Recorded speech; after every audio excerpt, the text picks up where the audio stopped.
Hey everyone, my name is Sara Harberson. I am America's college counselor. It's good to be back here again for another Facebook Live rapid fire Q&A. I want to make sure all of you can see me and hear me. Make sure you let me know where you're coming from. What state, what country, are you a parent? What year of high school your child is in, what questions you have. I'm going to be answering as many as I can, as always. These Facebook Lives are really what got me started as America's college counselor. I always share these on my both of my Facebook pages, Sara Harberson and also Admissions Revolution. So we've got years of Facebook Lives that you can check out, and I answer those questions that a lot of families are not getting the answers to. So that is my whole goal in life, to reach as many families as possible, to share my knowledge from being an admissions officer, a dean of admissions, a college counselor at a high school, and also now the moderator, leader, and founder of Application Nation. So we have active groups of families who join as members, and they get to ask me these questions any day of the week, 24 hours a day, 7 days a week. And I also do a lot of Zoom calls if you're interested in having more support through the college admissions process. I should add that the last day to join Application Nation class of 2023 will be Monday, September 5th. So if you've needed that extra push, here it is. So I hope you'll consider it. But for now, tonight is about all of you, and for you to be able to ask those questions that you have been worried about or you want a straight answer. That's what I'm here for. So why don't we get started? Can you please explain the changing arena for the SAT? With it going digital, would it be okay to take the SAT now or wait? So confusing. And this is a parent of a child who is currently a sophomore in high school. So this parent is mentioning that the College Board is going to be rolling out a brand new SAT. It is not going to be a paper test anymore. It's going to be a digital test. And if you live in the United States, it will begin to be offered in the spring of 2024. So it's really going to impact the classes starting with the class of 2025. I just did a Zoom call on standardized tests for our younger Application Nation group, and I talked about this specific question. It doesn't happen very often, but over the last several decades, the College Board has made changes to the SAT. And when they announce it, we do have a lot of families who say, you know what, I just want to stick with the old test. I'm going to rush it or do it too soon. What I recommend always is to make sure that it's the right time for the student. So, there's no real advantage of trying to squeeze it in too soon when the student isn't ready to take the SAT in sophomore year. And you can determine that usually by taking a practice test and seeing where you are, or doing test prep and figuring out, are you making the progress that you want? But ultimately, I recommend just waiting until the appropriate time to take the SAT or ACT. And I believe that the best time to take the ACT or SAT is usually going to be the fall of junior year, the winter of junior year, or the spring of junior year for the first time. You have to remember that if you try to squeeze in one of the old paper tests, if you have a student in the class of 2025, you might just get one of those in. Almost always, students are not happy with their scores from their first test. So ultimately, that student is going to have to prepare for the digital SAT as well. So I try to limit the number of times a student takes the SAT or ACT.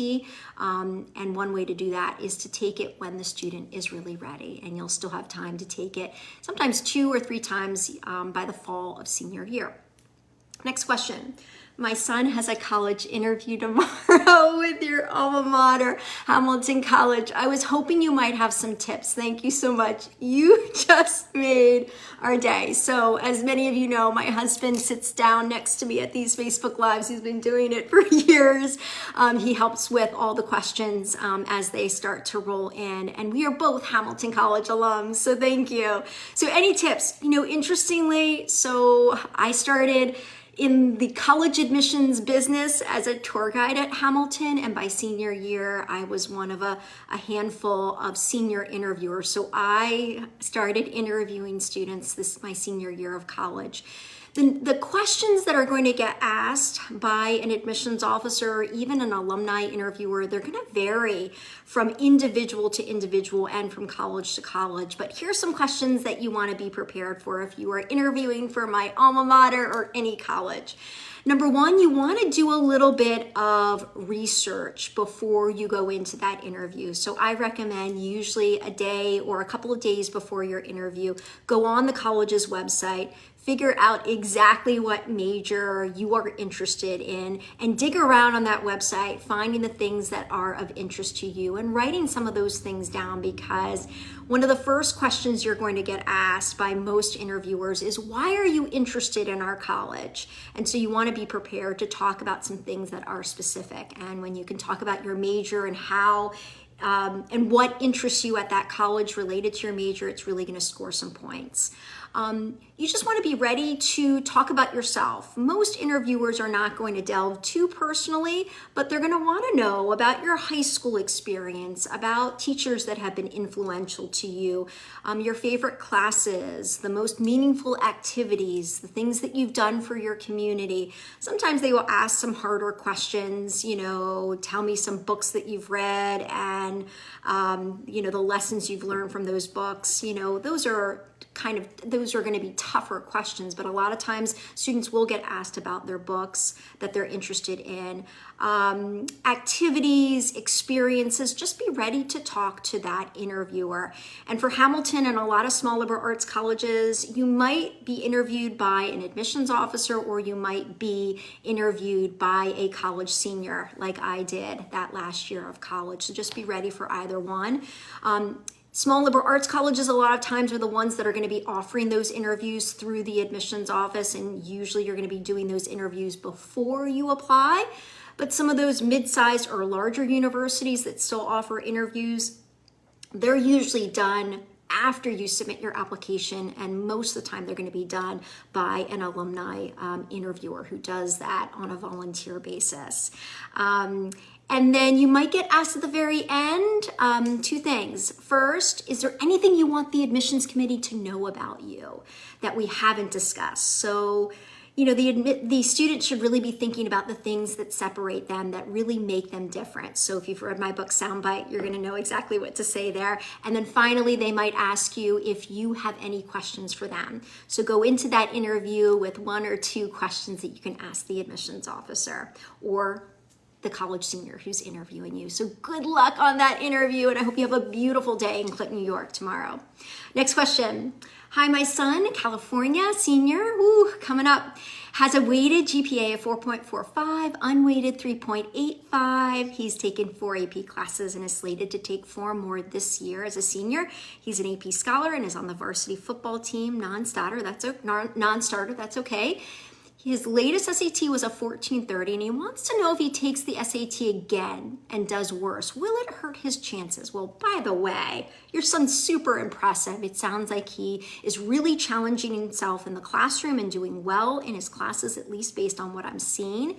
And that's the most important thing when you're applying to colleges. Your high school record is going to count the most in the admissions process, even if the SAT or ACT is required. I see you're coming from California. You probably know that all the University of California schools are test blind, so his test score wouldn't even be a factor in the admissions process there. But there's no harm in taking the SAT again in that situation. The only thing that I would caution you is when you're registering for the SAT or ACT, you're going to get an option about whether or not you want any free score reports. Basically, the score report or your scores would immediately be sent to the colleges, 4 of them that you can list. I never recommend that families use that free resource because I want students to be able to get their score back and then decide whether or not they're going to report it to the colleges. And at this point, the majority of colleges out there are asking for self-reported scores, so a score report wouldn't even be necessary. So it's not going to hurt a student to retake the SAT in the fall of senior year. If the student has been doing test prep leading up to that date, I often see that they're best score is going to be that last time in the fall of senior year. So it's not going to hurt them to retake it. If they did better on a previous test, they would just be reporting those scores. There are some exceptions out there. For example, Georgetown University is one of the only colleges in the country that requires that the student provide every single SAT and every single ACT that they've taken in high school, but that's pretty unusual. For the most part, students can use score choice and provide their highest scores on each section of the SAT or ACT. All right, next question. Hi Sandra, AN class of 2023 from LA. How late can you take the SAT, ACT for early action deadlines for November 1st? So good when we see some Application Nation families here. So if a student is applying early action, and if you're an Application Nation, you are applying to probably more than one early action school, and you're applying to at least one rolling admissions school, and that's why we already have acceptances to college already. And some students will even be applying early decision. And a lot of those early action, early decision deadlines, not all, but a lot of them are gonna be a November 1st deadline. It's interesting that there are going to be a lot of high school seniors applying to these early programs and taking late fall or fall SAT and ACTs. So for the most part, you have to double check.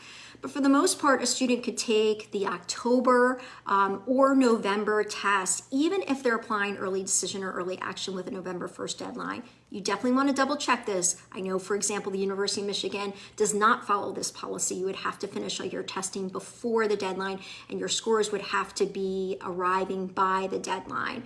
But for most of the colleges, they will allow a student to possibly even take November testing. You would just want to immediately update the college if you have updated scores.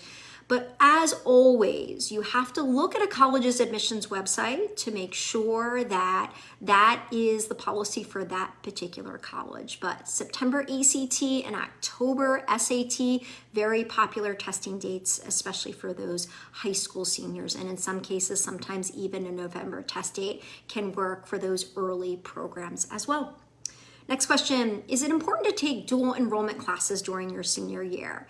So dual enrollment classes are a little bit more common at public high schools across the country.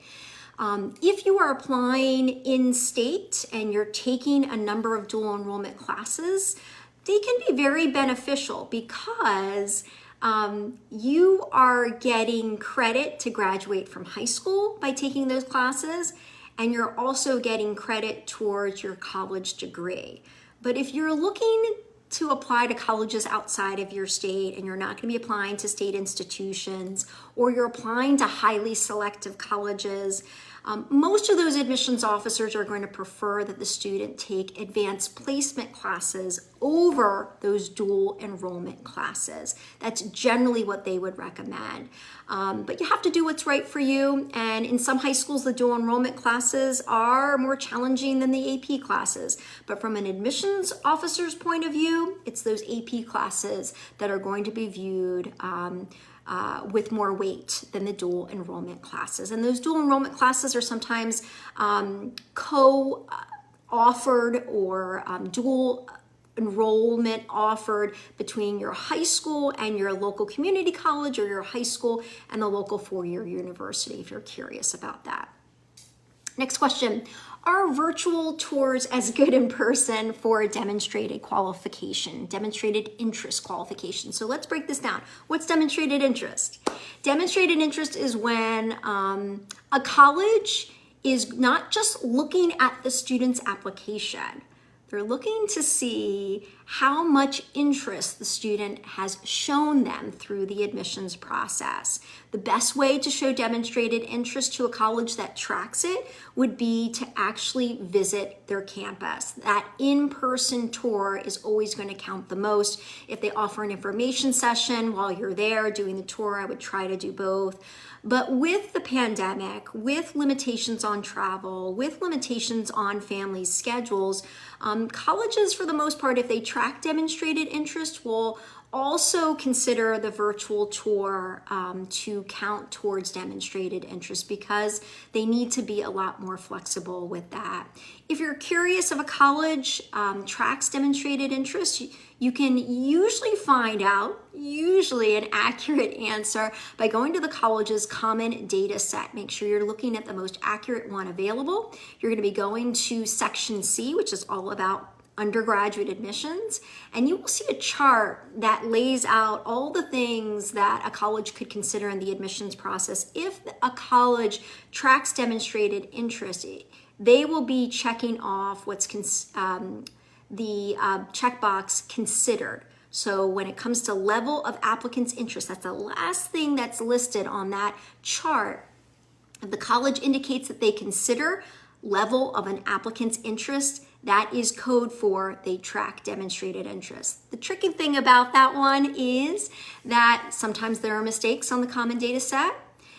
Sometimes there are things on the common data set about admissions that are confusing or are contradictory. So for example, I'll have to check Penn and Duke's common data set from this past year. But in the past, they've indicated that they consider the level of an applicant's interest. Now, I worked at Penn for a long time. Penn and Duke are both highly selective universities, and a lot of the big highly selective universities do not track demonstrated interest. So I have a lot of families coming to me and saying, well, this is what the common data set says. Just keep in mind that with Penn and Duke, they count demonstrated interest as the student applying early decision. So that's why you sometimes will see them check off that they consider that in the admissions process. So if you need someone to translate the common data set for you, I'm your gal. Next question. Thank you, Sarah, for all your advice. I have a senior in high school. Do you recommend not reporting AP scores of a 3 to all colleges, or only not to reach colleges? So this mom clearly knows my terminology. I have a whole chapter on my book on how to build a college list. You want to identify what type of student you are, what type of student your child is. I have 3 classifications: reach students, target students, and likely students. I also have those 3 classifications for the types of colleges. So reach colleges, target colleges, and likely colleges. For a student who's going to be applying to highly selective colleges, and they are a reach student, those would be their reach colleges, I probably would not recommend reporting any 3s on the self-reported testing section of the application. I often will recommend 5s for the most part. Once in a while, I will say that you could report some 4s as well. I just want students to be very careful in the admissions process, and that's because AP scores are not required for college admissions, but a lot of students take these exams and a lot of students report their scores. But you only want to report scores that are going to strengthen your application. And I would say if you're applying to highly selected colleges, they're going to be impressed with scores of 5. I think 4s are a really good score, but for highly selected colleges, if that 4 is in a subject matter that directly relates to the major choice on your application or the college's supplement, that can work against you. So I'm really cautious with 4s and anything lower than that. Interestingly though, if you're applying to the University of California system, a lot of their campuses are what I would consider highly selective institutions.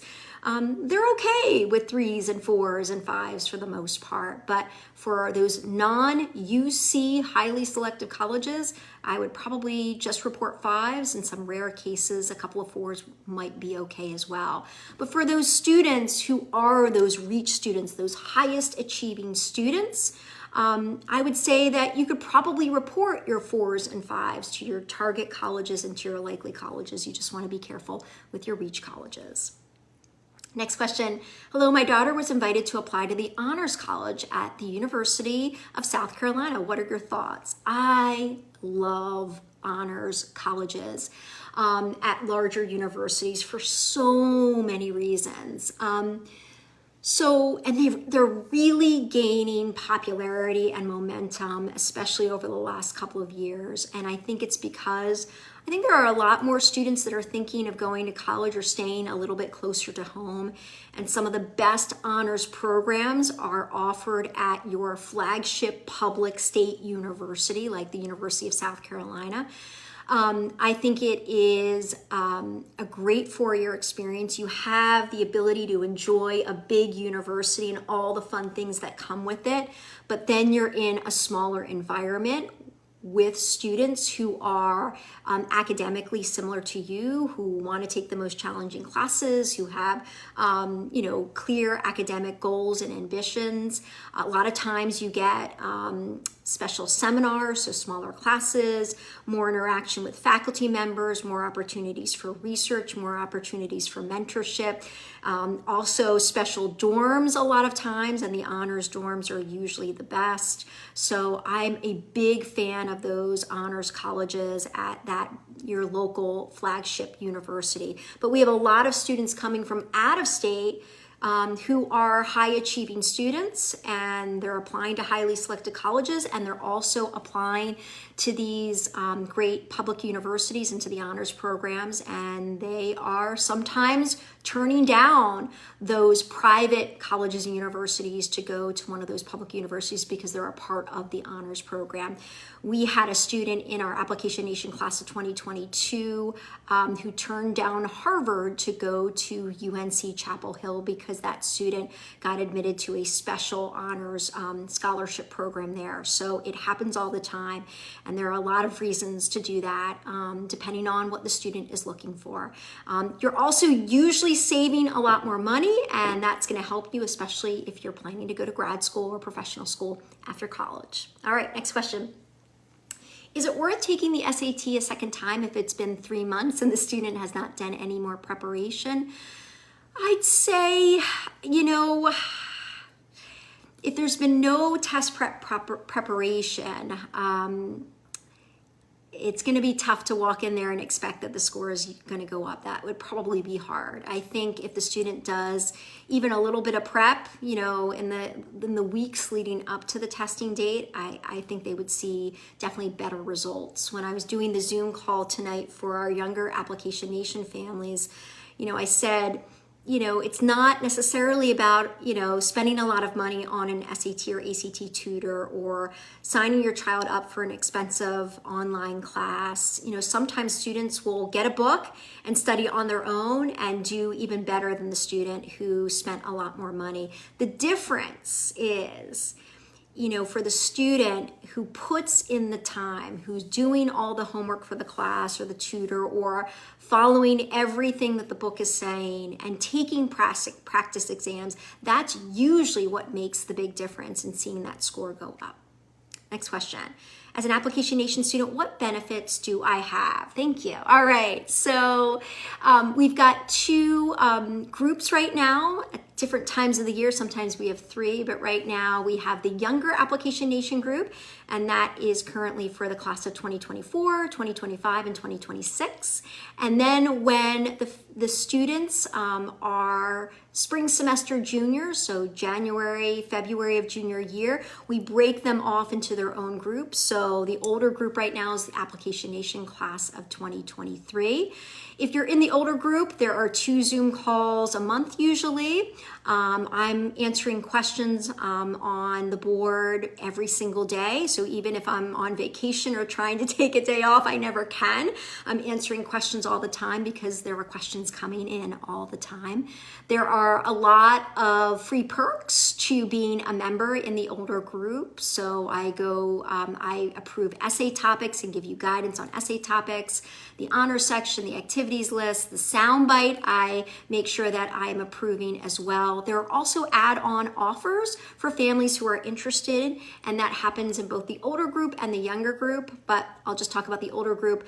We've got mock interviews, we have one-on-one sessions with me, college list reviews where I go over your college list, pare it down or build it up, encourage you to consider other colleges, and I basically unpack all the pieces of your application and tell you how you would be presenting to an admissions committee. Some other things that we do, review of the activities list, review of the entire application, course selection review, so lots and lots of offers. In the younger group, just Application Nation, I still do at least one Zoom call a month, and there are also offers. You can do one-on-one sessions with me a couple times a year, and again, I do a course selection review if you're having trouble picking your classes. So there are some things that you get with your membership, and then if you want, you can always add on extra offers as well. So hopefully you'll join because there is just a great supportive community out there. Oh, and the alumni group too. So we've got so many families who've gone through the Application Nation program. So once your child graduates from high school and ends up in college somewhere, you go into Application Nation Alumni. It's a free group and an incredibly supportive group. So you get the wisdom of some of the families who've gone through the process a couple of times about move-in and what it's like with roommates and what to buy, and even some questions about younger kids who are going to be going through the process. So you've really got such a great network of families in Application Nation. So I hope you'll consider. Next question, my son is in an Ivy League school now. Will that make it any easier for his sister to attend? Do they have legacy for siblings? Some colleges do value that legacy, sibling legacy tag in an application. And I would say it will definitely get viewed by an admissions officer reading the application and definitely be considered by the admissions committee. I would say because the Ivy League institutions have gotten so incredibly competitive over the past 10 to 20 years, that legacy, that sibling connection isn't going to weigh as much as it once did. But even when I was still an admissions officer, when I was reading an application, if I saw that the student had an older sibling who was a student at the university or had graduated, it's something that I would always make a note of and always mention in the admissions committee because I thought it was important. I would say that if that Ivy League institution has an early decision program and the older sibling goes there and the younger sibling wants to go there, I would absolutely recommend that they apply early decision because that's going to give them the biggest advantage in the admissions process as long as they are competitive. Thank you. How do you determine the weighted GPA for a private girls' school, Baldwin, that do not offer AP classes, only honors as the most rigorous academic programs? Do you advise to take AP tests? Oh my gosh, I love you guys so much. So I was the director of college counseling at Baldwin. It was probably one of the best jobs I've ever had and is the reason I wrote my book SOUNDBITE and the reason I am here today.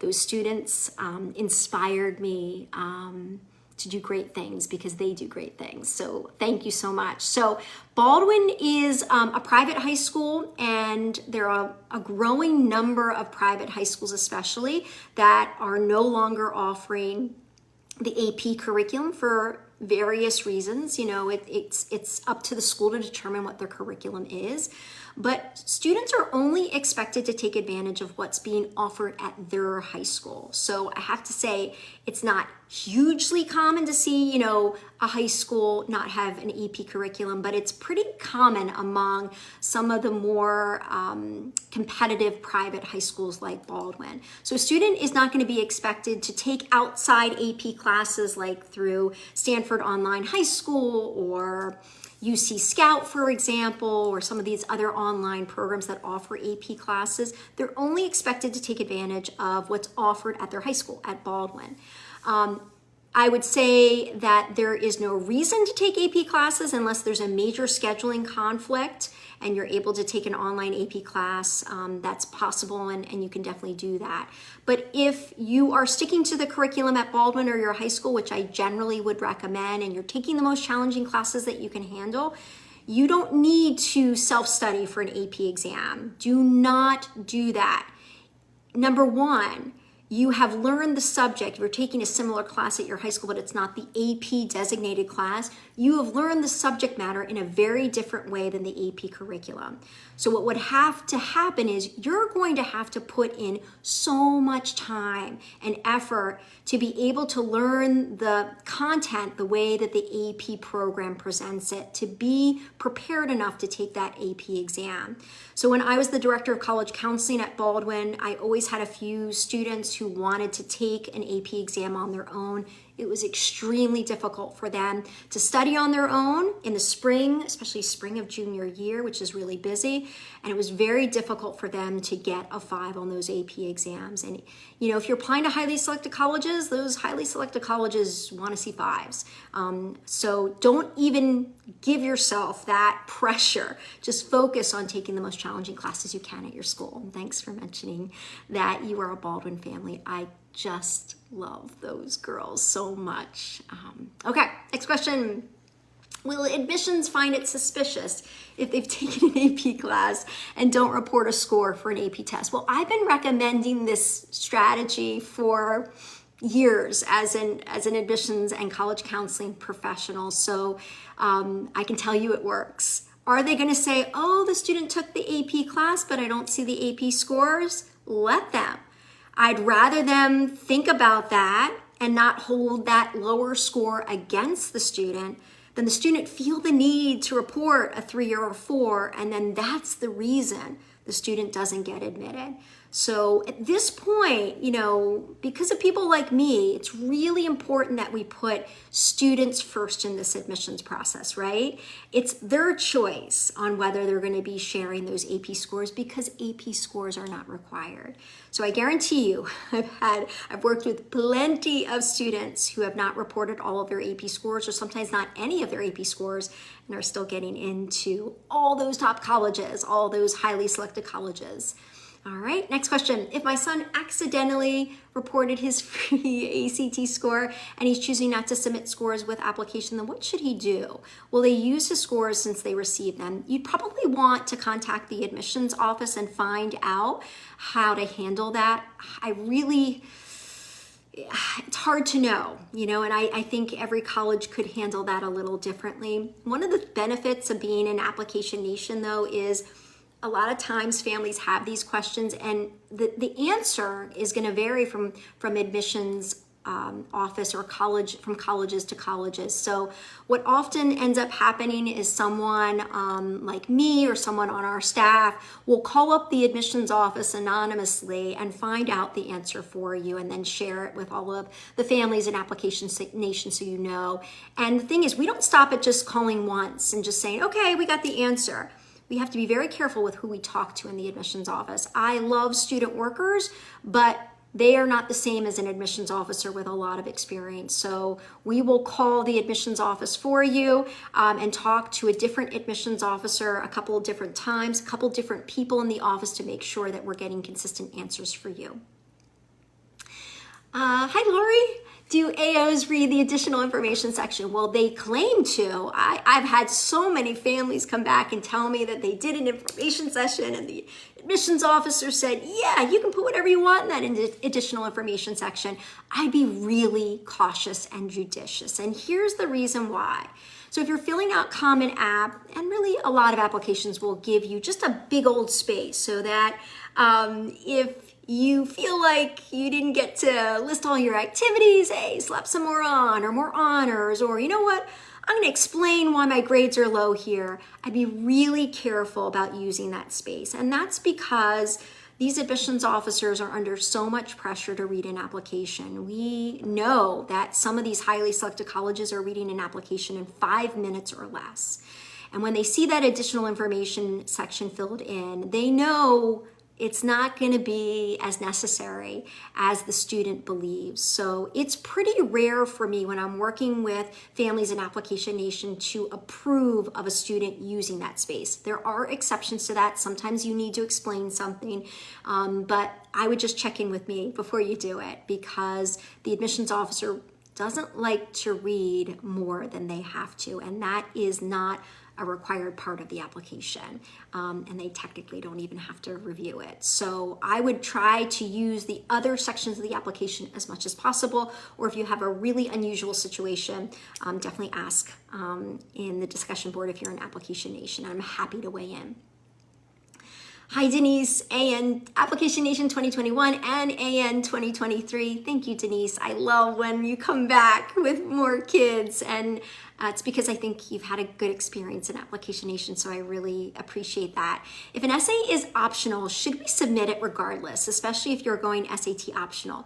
Yes, submit your essay. If a college says that it is optional, I would send it along, especially if your topic was approved by me and your essay was edited by me. But I think that the essay can really be helpful for a student in a number of cases. When we call these admissions offices up and we ask these questions, we really find so much good information from the admissions officers. And for some of those large state or public universities, they will say that the essay is optional, but they will say that when they're having a difficult decision, when they're trying to make an admissions decision and something in the application is not as strong as others, they really do look at that essay, and that can be the reason the student is admitted. So I would say if you've got a great topic and you've got a great essay, I would include it. It's not going to do any harm, especially if the college says that it is optional. When a college has supplemental essays on their supplement, almost always, I would say 99.999% of the time, if they say it's an optional supplemental essay, I would do it every single time. I noticed that Tulane has added some language with their supplemental essays this year, and with one of the prompts specifically, it says it's optional. I think maybe 2 out of the 3 are optional, and maybe it's been there for a while now that I think about it, but Tulane is a highly selective institution. Their acceptance rate this past year was 8%. What do you think? Should it be optional that you submit those supplemental essays, or just do them just to be safe? Absolutely do them. They can only strengthen an application when you've done your research on the college and done a great job on those essays. Maybe one more question. Okay. Do you have any tips for the common application, both filling out the information and the personal essay? Oh my gosh, I have a million tips. So I've written some blogs about it, but honestly, if you are thinking about Application Nation class of 2023, I would really encourage you to join now before it's not too late. So that would be before September 5th. That will be the last day we'll be accepting members. And the reason I say that is I've done already 2 entire Zoom calls on filling out the Common App, and we actually have one more coming up in September.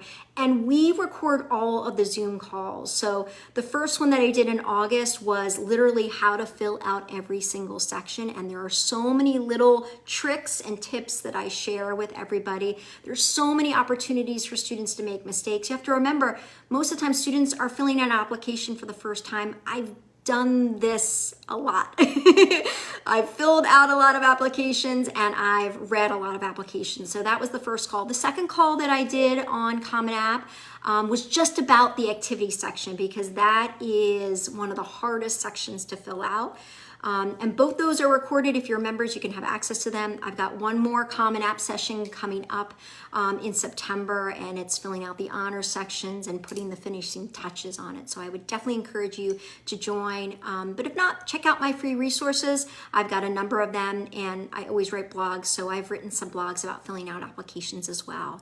On that note, I think we've got to wrap things up. Just a reminder, we're going to be closing Application Nation class of 2023 on Monday, September 5th. That will be the last day that you can join the older group, but obviously those younger families, the younger group is still accepting members. So thank you so much for joining me tonight. This is the start of the school year. I'm dropping off my daughter at school tomorrow for preseason sports, and my younger 2 start a week from today. So I hope you all have a great start to the school year, and look forward to seeing you back here again in September. Take care. Bye-bye.